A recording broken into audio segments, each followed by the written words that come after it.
La Terre est une planète exceptionnelle, impétueuse et dynamique. Les plaques continentales se déplacent et entrent en collision.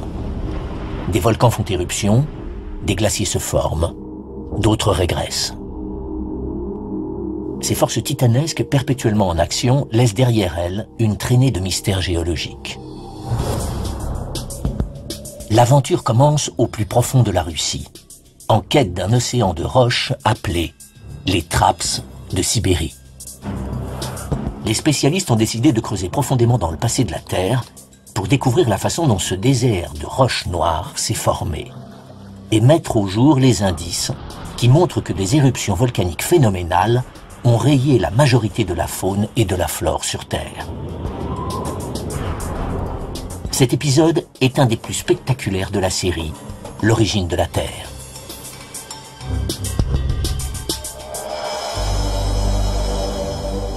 L'enquête sur l'événement cataclysmique qui a radicalement modifié la planète commence dans le sol gelé de la Sibérie. Une fois et demie plus vaste que les États-Unis, cette région est couverte de glace et de neige la plus grande partie de l'année. Les températures chutent à -65, parfois davantage. En été, la fonte du manteau blanc fait découvrir une des formations géologiques les plus colossales et les plus mystérieuses de la Terre. Les Traps de Sibérie. 5% des masses continentales sont recouverts par cet océan de roches ancestrales. Ces profonds canyons sont des couches de plusieurs centaines de mètres d'épaisseur.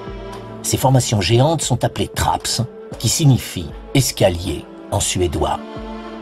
Elles ont été découvertes dans des circonstances inhabituelles.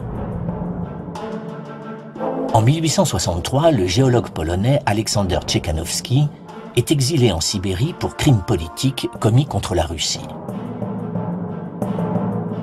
Durant son exil, il prend des relevés du paysage et tombe par hasard sur des étendues rocheuses étranges. Aujourd'hui, l'étude sur l'origine de ces formations rocheuses commence dans un marécage.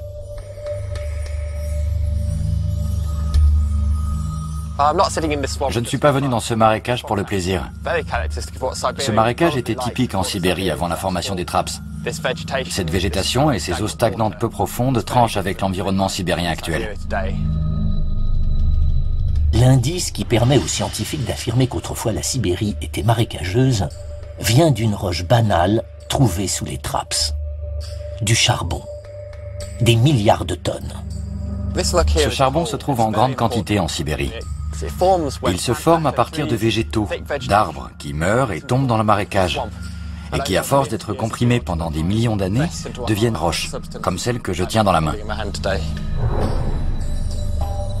L'âge du charbon a été déterminé en datant les plantes fossiles prisonnières de ces roches. Ce charbon s'est formé il y a plus de 300 millions d'années. Il a été compressé pendant les premiers 50 millions d'années.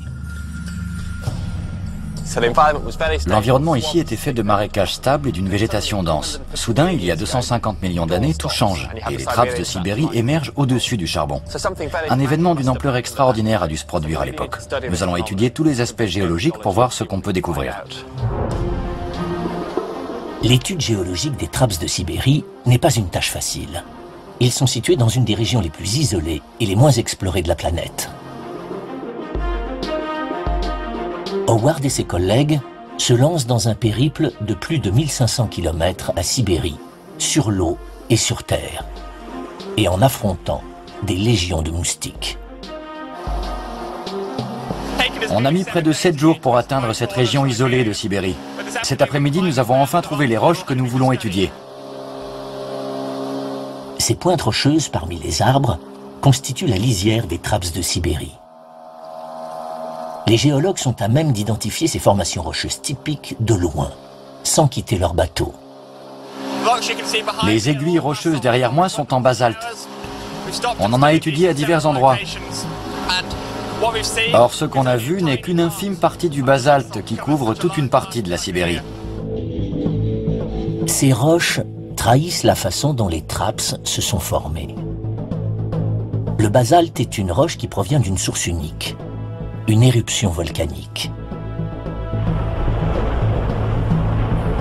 Les Traps de Sibérie devaient être à l'origine un immense champ de lave en fusion. La formation des Traps de Sibérie a donné lieu à une activité géologique 1000 fois plus intense que tout ce que j'ai vu sur le terrain. Si je pouvais retourner dans le passé et assister à ce spectacle, ce serait fantastique. Les coulées de lave devaient être colossales, tout comme la hauteur des fontaines de feu. Ça devait être un spectacle hallucinant. Il existe différents types de roches volcaniques. Cette lave basaltique est un liquide très fluide quand il émerge de la Terre. Quand on constate la fluidité de cette roche, cela nous donne une idée de ce qui s'est passé à l'époque en Sibérie.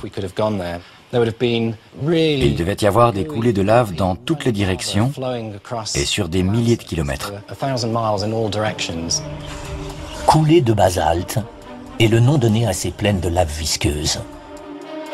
Elles jaillissent encore du volcan Kilauea à Hawaï. C'est le volcan le plus actif au monde.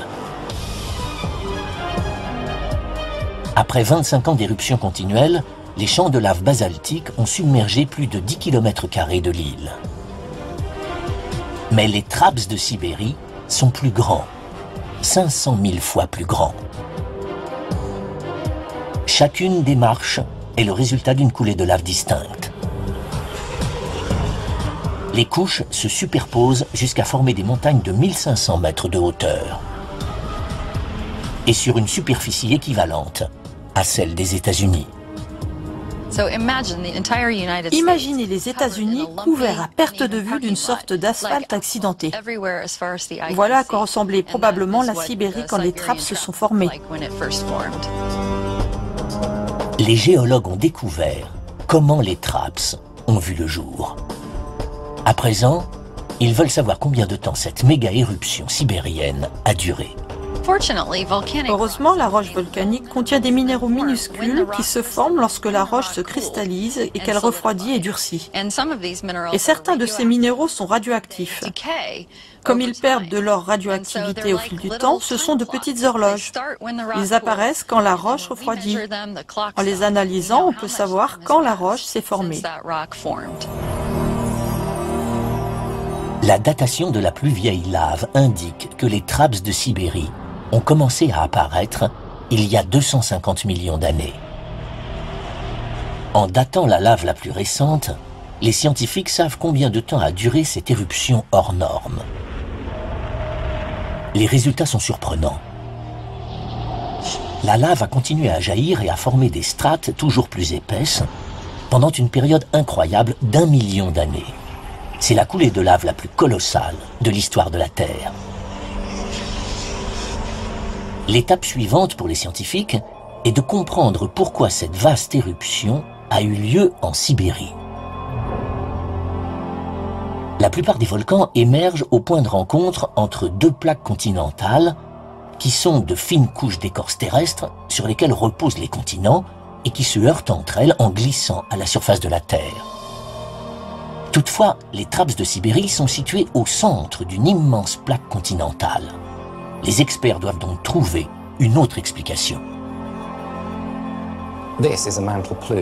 Voici un panache du manteau terrestre. Cette forme peut sembler étrange, mais il faut s'imaginer que le panache peut mesurer 2500 km de hauteur. C'est une bonne simulation pour comprendre le fonctionnement d'un panache du manteau. La chaleur de cette bougie représente le noyau de la Terre. Ici, nous avons la base du manteau.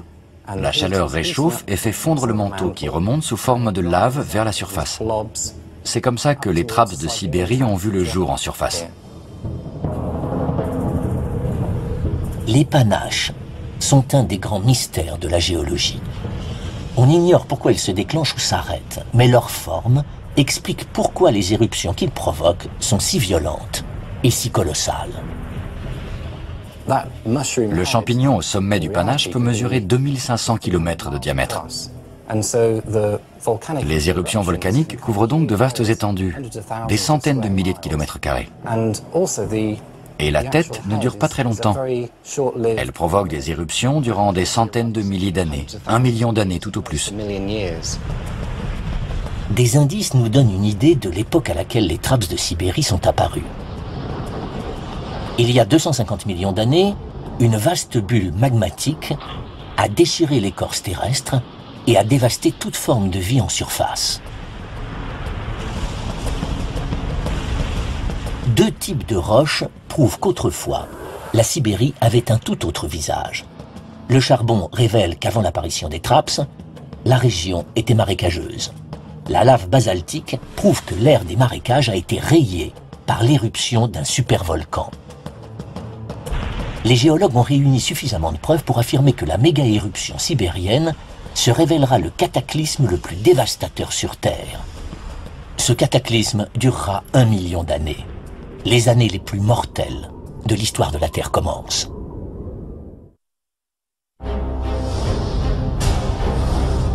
Il y a 300 millions d'années, la Sibérie est un vaste marécage.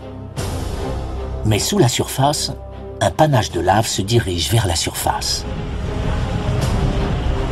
Il y a 250 millions d'années, la croûte terrestre finit par céder et de la lave en fusion se répand à la surface. Les années les plus cataclysmiques et destructives de l'histoire de la Terre commencent. À chaque éruption, de la lave basaltique se répand à travers la Sibérie sous forme de vagues et de rivières. De terrifiants incendies de forêt éclatent, les animaux sont brûlés vifs. Un nouvel épisode mortel de l'histoire de la Terre est amorcé. Il aura des conséquences catastrophiques pour toute forme de vie, partout dans le monde. Pour prendre la mesure du chaos engendré par cette méga-éruption, les géologues analysent les anciennes roches de lave en Sibérie. Cette roche est typique dans les régions frappées par une coulée de basalte. On distingue de nombreuses vésicules. Ce sont de petits trous façonnés par du gaz emprisonné dans la lave. Et le gaz s'est échappé de la roche quand elle a commencé à se refroidir à la surface de la Terre. Pour savoir quel type de gaz il y avait en Sibérie à l'époque, les scientifiques se rendent à 13 000 km de là, sur Mammoth Mountain, en Californie. C'est un très vieux volcan endormi. Durant des décennies, on le pensait inoffensif. Mais en 1989, un garde forestier a vécu une expérience terrifiante.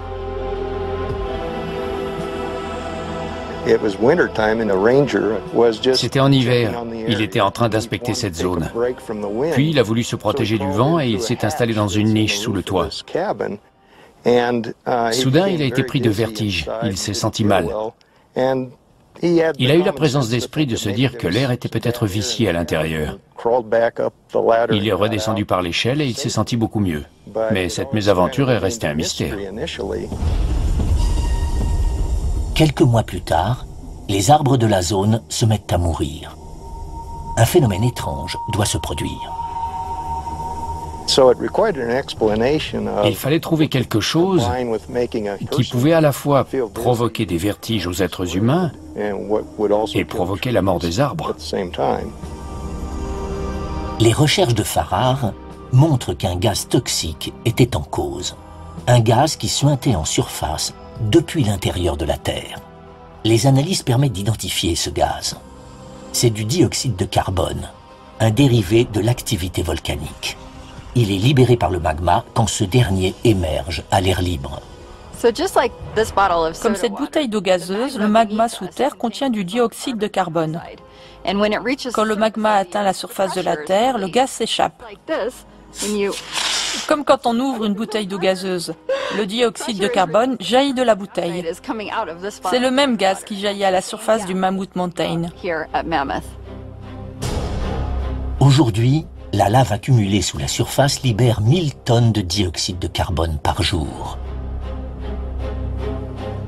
Les scientifiques ont calculé que des milliards de tonnes de gaz ont été libérées dans l'atmosphère lors d'une des plus grandes éruptions volcaniques de l'histoire, il y a 250 millions d'années en Sibérie. Les preuves viennent d'une source inattendue. Voici un ginkgo. Ces arbres sont très spéciaux.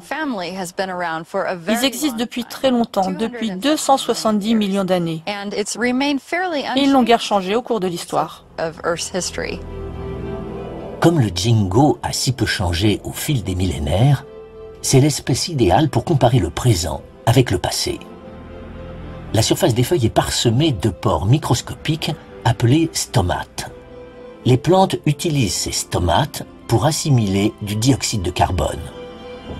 Le nombre de stomates présents sur chaque feuille indique la quantité de dioxyde de carbone disponible dans l'atmosphère. Quand il y a beaucoup de dioxyde de carbone dans l'atmosphère, les feuilles ont peu de stomates. Quand on analyse les fossiles du ginkgo vieux de 250 millions d'années, on constate que leurs feuilles comptent un petit nombre de stomates, ce qui indique qu'il y avait d'immenses quantités de dioxyde de carbone dans l'atmosphère. Les scientifiques ont analysé des feuilles de ginkgo mises au jour dans le monde entier. D'après leurs calculs, il y avait 3 fois plus de dioxyde de carbone dans l'atmosphère il y a 250 millions d'années qu'à notre époque. Ce phénomène a entraîné la mort d'un grand nombre d'animaux dans le monde entier.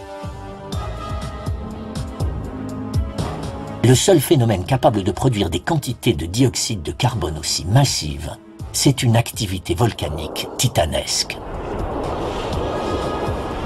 Une éruption de l'ampleur de celle qui a eu lieu en Sibérie ressemble à une apocalypse. Les cendres devaient bloquer les rayons du soleil. Mais l'effet était double, car les gaz libérés par l'activité volcanique piégeaient la chaleur, et il faisait de plus en plus chaud. La lave qui a formé les traps a transformé la Sibérie en une région sinistrée. Le dioxyde de carbone se mélange dans l'atmosphère, piégeant la chaleur, comme dans une voiture garée sous un soleil brûlant.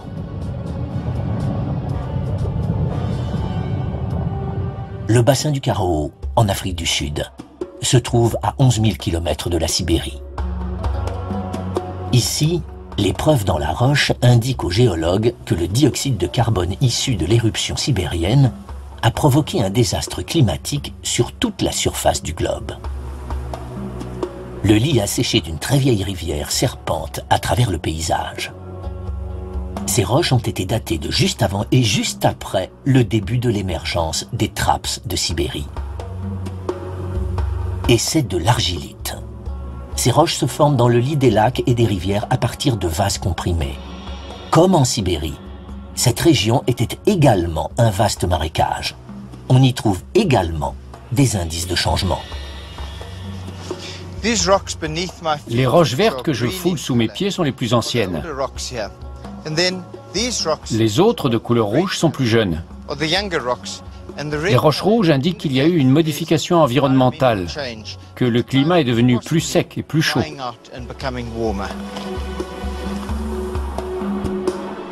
Cette vase est riche en fer. Quand elle est à l'ombre des plantes ou couverte d'eau, cette vase reste verte. Exposée au soleil, la vase prend une couleur rouille.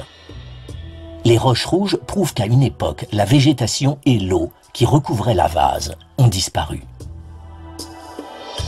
Il y a 250 millions d'années, alors que la Sibérie vomit du dioxyde de carbone dans l'atmosphère, le sud de l'Afrique se réchauffe et se transforme en désert. C'est aussi dans le bassin du Karoo que les scientifiques ont trouvé la preuve que les plantes n'étaient pas les seules à mourir. Cet animal a été mis au jour en 1934. Ma tante, qui était encore en primaire, demanda un jour à son père ce qu'était un fossile.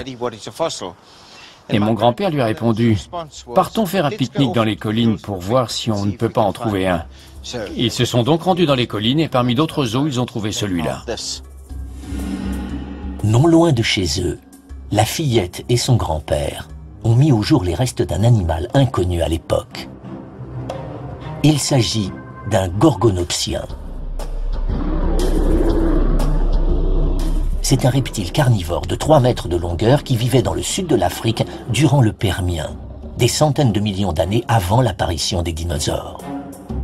La datation de ces fossiles a permis de découvrir que ces reptiles ont commencé à disparaître au début de la méga-éruption de Sibérie.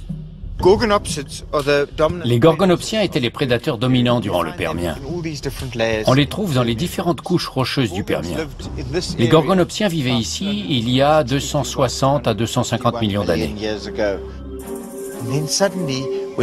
Soudain, quand on arrive aux couches rocheuses de cette période, on constate qu'ils ont disparu. Les gorgonopsiens n'étaient pas les seuls. On ne trouve ici aucun fossile plus jeune que 250 millions d'années. À 11 000 km du supervolcan sibérien, un phénomène a provoqué une terrible sécheresse et la mort des plantes et de la plupart des animaux terrestres. Et la cause de ce désastre planétaire est le dioxyde de carbone libéré par la lave sibérienne. Pourtant, cette réaction en chaîne qui va durer 1 million d'années vient à peine de commencer. Les recherches montrent que l'activité volcanique en Sibérie a provoqué une catastrophe mondiale. Les feuilles fossiles de Jingo révèlent qu'à l'époque, l'atmosphère était saturée de dioxyde de carbone. Les crânes des gorgonopsiens prouvent que des animaux s'éteignaient à cette époque. Mais le pire est à venir. Les éruptions catastrophiques en Sibérie sont sur le point de déclencher un cauchemar ravageur. Il y a 300 millions d'années, la Sibérie est un vaste marécage. 50 millions d'années plus tard, la plus grande éruption volcanique terrestre étouffe la Sibérie sous une couche de lave basaltique argentée de plusieurs centaines de mètres d'épaisseur. L'atmosphère saturée de dioxyde de carbone fait grimper les températures de plusieurs degrés sur toute la planète. La vie sur Terre se met à mourir. Aujourd'hui, les scientifiques veulent découvrir la façon dont la méga-éruption sibérienne a entraîné une catastrophe dans toutes les mers du monde. Mais ils ne cherchent pas d'indices dans l'océan. Ils grimpent à 3000 mètres d'altitude dans les Dolomites. Ces montagnes situées dans le nord de l'Italie nous livrent des preuves sur une des périodes les plus néfastes pour la vie sur notre planète. Les différentes couches de roches nous font découvrir des secrets fascinants. Les fossiles de trilobites, des animaux éteints depuis très longtemps, se comptent par millions. Leur présence prouve que ces montagnes étaient autrefois au fond de l'océan. Les trilobites ont été piégés dans les sédiments sur le fond de l'océan. Au cours des millions d'années qui ont suivi, au gré des bouleversements géologiques, ils se sont retrouvés à plus de 3000 mètres d'altitude. Les couches de roches de ces montagnes sont d'excellentes archives pour étudier la vie dans les océans du passé. Ce qu'on constate juste sous ma main, c'est qu'il y a un très grand nombre de fossiles. Il y avait une grande diversité ici. Mais dans les couches moins anciennes, juste au-dessus, on compte très peu de fossiles. La diversité est beaucoup moins importante. Entre ces deux couches, Paul Wignall donne un coup de piolet dans une bande noire. Ici, il n'y a pas moins de fossiles. Il n'y en a pas du tout. Les géologues appellent cette couche la zone d'extinction. La couche date d'il y a 250 millions d'années. Elle montre qu'après avoir tué une grande partie de la faune terrestre, l'éruption sibérienne a aussi eu un impact cataclysmique dans les océans. Cette argile noire contient de minuscules fragments d'un minéral appelé pyrite. À cause de son scintillement, on surnomme cette roche l'or des fous. La pyrite n'a guère de valeur, mais ces particules contiennent de précieuses informations sur les océans où elles se sont formées il y a 250 millions d'années.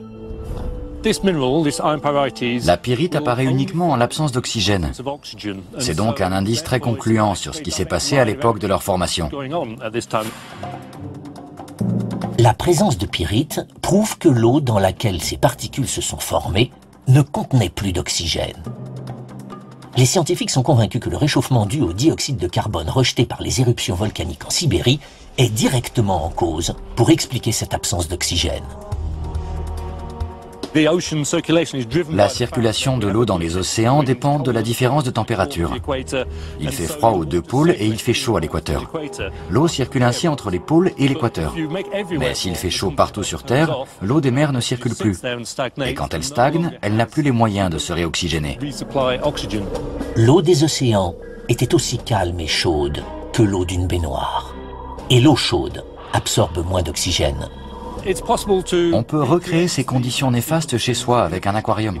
Il suffit de le poser près d'une fenêtre par une belle journée d'été. Le soleil fera monter la température de l'eau de l'aquarium et l'eau perdra peu à peu son oxygène. Si vous laissez l'aquarium trop longtemps au soleil, votre poisson finira par mourir. Voilà comment on peut recréer les conditions d'une des plus grandes extinctions qu'ait connue la Terre. Alors que les éruptions volcaniques défigurent la Sibérie, la faune et la flore des océans succombent à un manque d'oxygène. Les éruptions volcaniques sibériennes sont sur le point de déverser un poison plus mortel encore dans les océans. Pour trouver des indices de l'étape suivante, les spécialistes cherchent le site idéal pour créer les conditions qui prévalaient en Sibérie au Permien. Ils le trouvent au Green Lakes State Park, dans l'État de New York. Ce petit lac est très salé et fait jusqu'à 60 mètres de profondeur. C'est un modèle réduit des océans du lointain passé. On nous a demandé pourquoi on avait choisi un lac pour étudier les océans du Permien. C'est parce que ce lac réunit les mêmes conditions. Il est très salé et le système de circulation des eaux, le processus qui apporte de l'oxygène en profondeur, est bloqué comme c'était le cas dans les océans du Permien. En surface, les eaux sont saines et foisonnent de vie. Mais au fond du lac, l'eau stagne. En plongeant un échantillonneur à 45 mètres de profondeur, Lee Kump s'immerge dans un passé lointain, à l'époque où les traps de Sibérie se sont formés.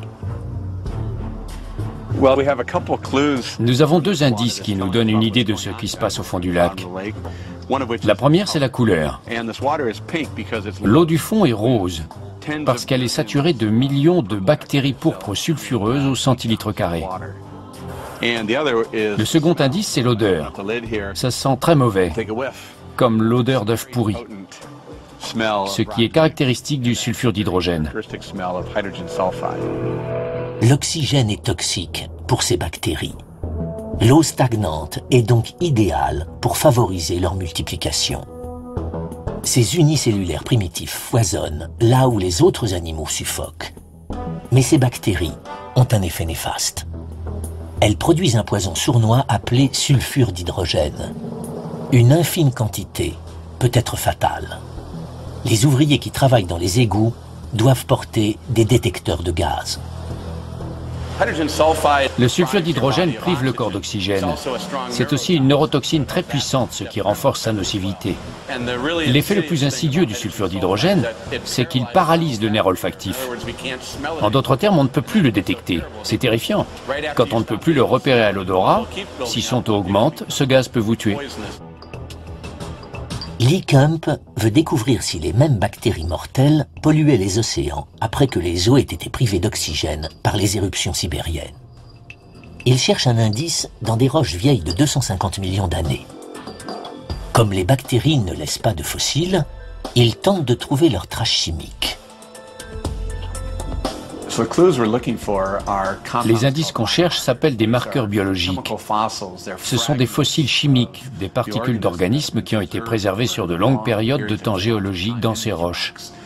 À partir de ces particules, de ces fossiles chimiques, on va tenter d'identifier quels organismes ont été impliqués dans cette extinction de masse. Tel un fragment d'os ou de coquillage, un fossile chimique est une empreinte qui permet d'identifier le micro-organisme dont il est issu. Lee Kump a de la chance. Voici la preuve que nous cherchions. Ceci est le fossile chimique, le marqueur biologique, qui prouve que les bactéries pourpres étaient présentes à l'époque de la plus grande extinction de masse de l'histoire. Les éruptions sibériennes sont du pain béni pour les bactéries pourpres. En se multipliant, elles empoisonnent l'eau des mers avec du sulfure d'hydrogène. Les océans deviennent des fosses toxiques où la vie suffoque. Les trilobites et la plupart des animaux marins disparaissent à jamais. Les preuves s'accumulent sur la façon dont les éruptions massives en Sibérie ont anéanti la majorité de la faune marine dans le monde entier.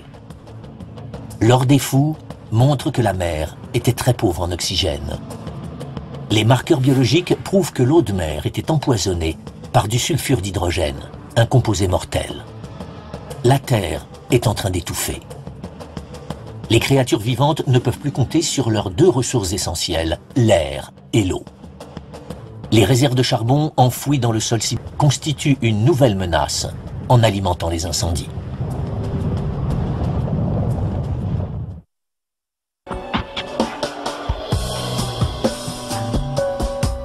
Il y a 250 millions d'années, des éruptions aussi soudaines que violentes se déclenchent en Sibérie.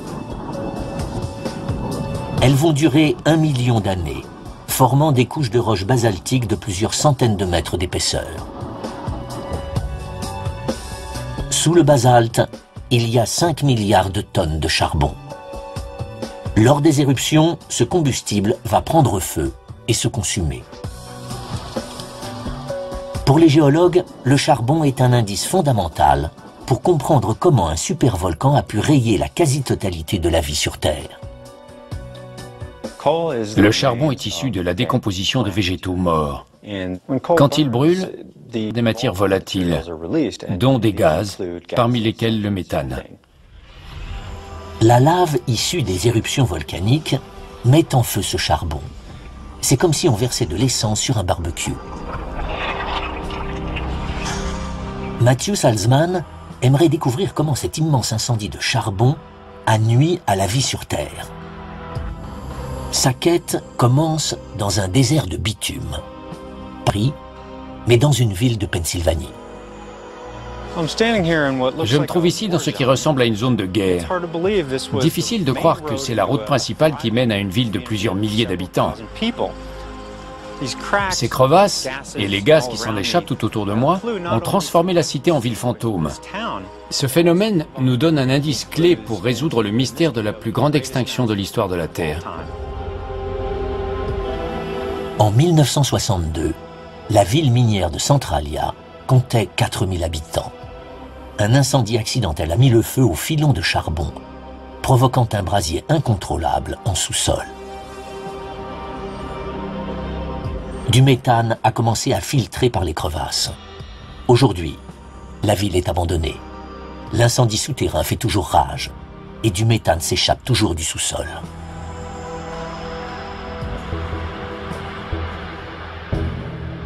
L'incendie de réserves de charbon, bien supérieur en Sibérie il y a 250 millions d'années, a-t-il provoqué la diffusion de quantités astronomiques de méthane dans l'atmosphère?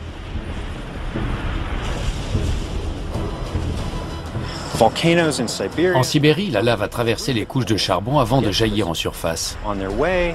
Elle a donc mis le feu à ces filons de houille et en brûlant, le charbon a libéré des gaz, dont de grandes quantités de méthane qui ont eu un effet très néfaste sur le climat mondial.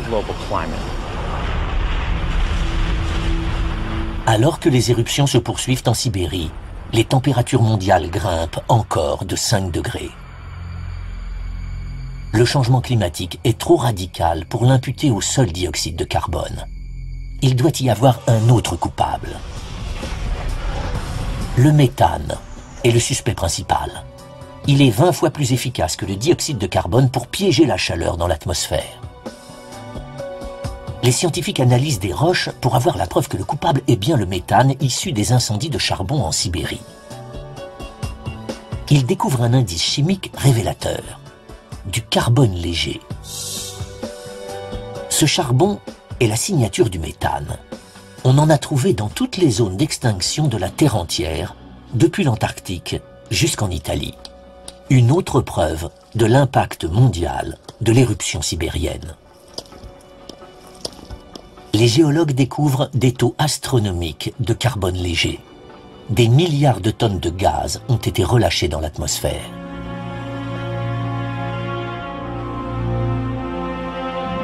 En se répandant à travers le monde, le méthane sibérien fait grimper les températures.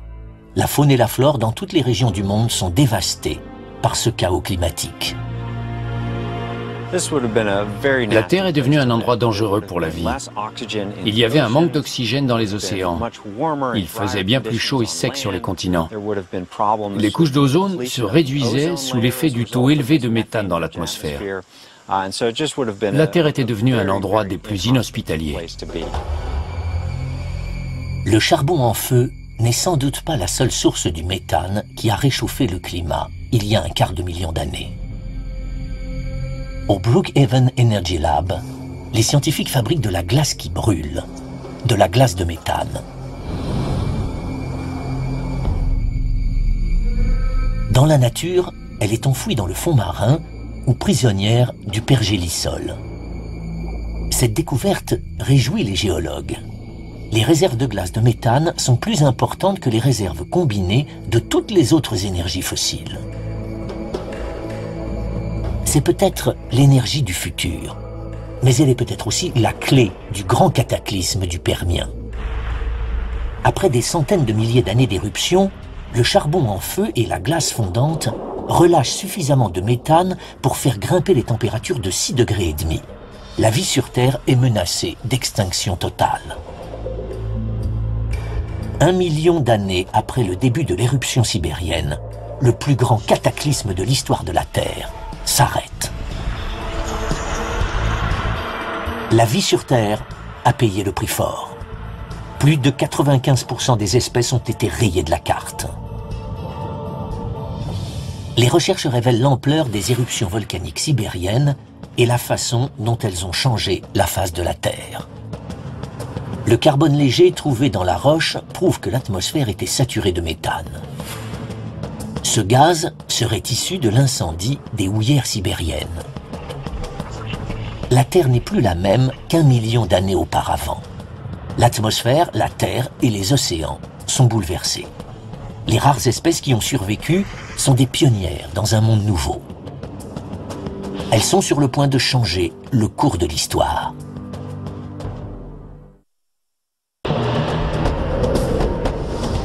Il y a 250 millions d'années, un volcan est entré en éruption et a couvert la Sibérie d'une couche de basalte de près de 2500 mètres d'épaisseur. Le cauchemar volcanique durera 1 million d'années. Alors que la vie menace de disparaître, les éruptions s'arrêtent. À présent, les géologues veulent savoir si le volcan s'est éteint ou s'il s'est déplacé. L'endroit où un panache percute la surface de la Terre s'appelle un point chaud. La forme du panache donne une indication sur l'activité du point chaud à travers le temps. La tête du panache est une bulle de lave qui déclenche des éruptions massives sur une période géologique courte. Quand la tête du panache est épuisée, les méga-éruptions s'arrêtent. Mais la queue étroite peut survivre, sous forme d'une cheminée. Elle peut cracher de la lave durant des centaines de millions d'années alors que les plaques continentales glissent au-dessus d'elle. Ici, nous avons notre panache du manteau terrestre. Il peut être en Sibérie ou à Hawaï. Et voici une plaque continentale. Le point chaud ne change pas de place, alors que la plaque glisse au-dessus. La plaque est constamment en mouvement, alors que le point chaud reste en place. N'oublions pas que de grandes quantités de lave sont déversées en surface. Nous obtenons ainsi une représentation fidèle de la traînée laissée par un point chaud. À ma droite, c'est l'endroit où le panache a jailli pour la première fois à travers la croûte terrestre. Au fil du temps, il a laissé une traînée constituée par une série de volcans, comme ceux d'Hawaï.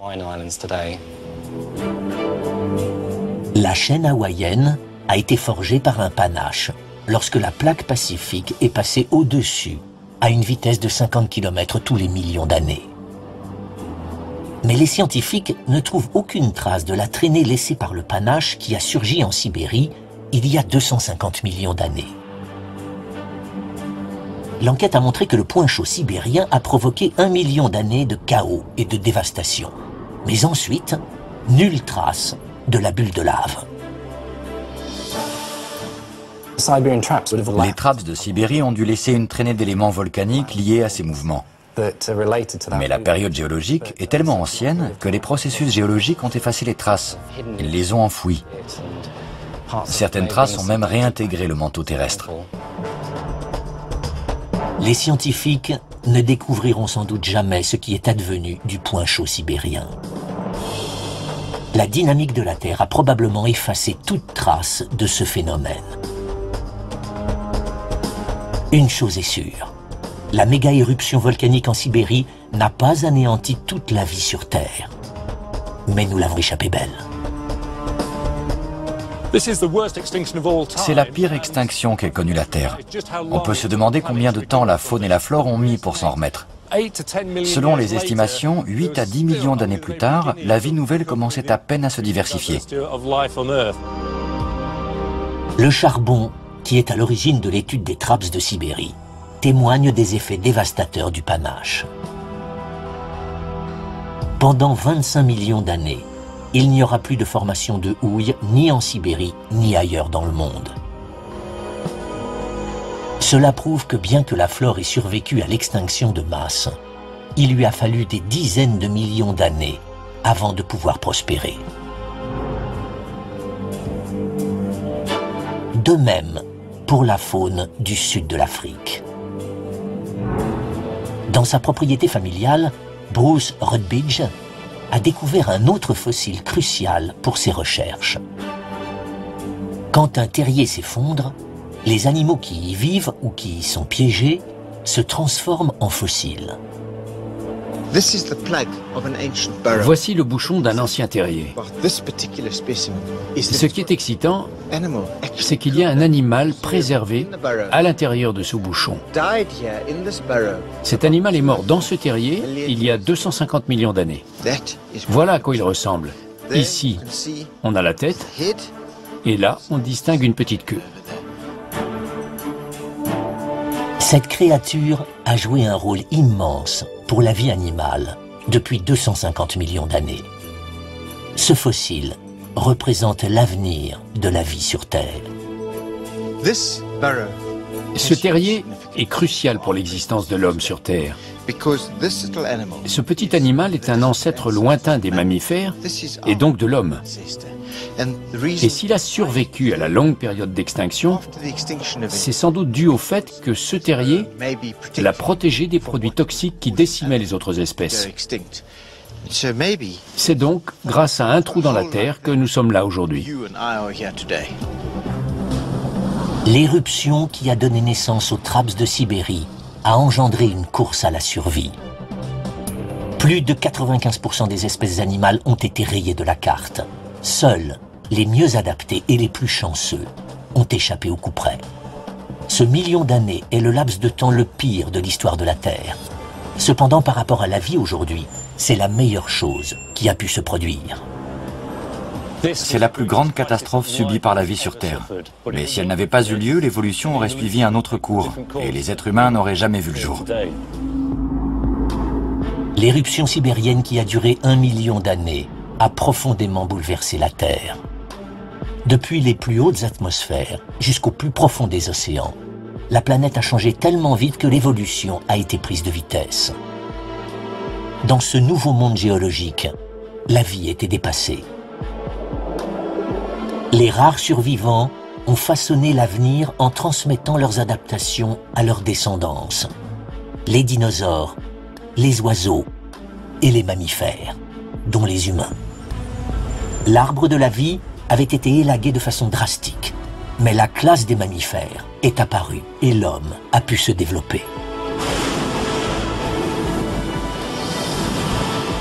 250 millions d'années après la méga-éruption sibérienne, la vie est toujours fragile, toujours à la merci des bouleversements imprévisibles de la Terre.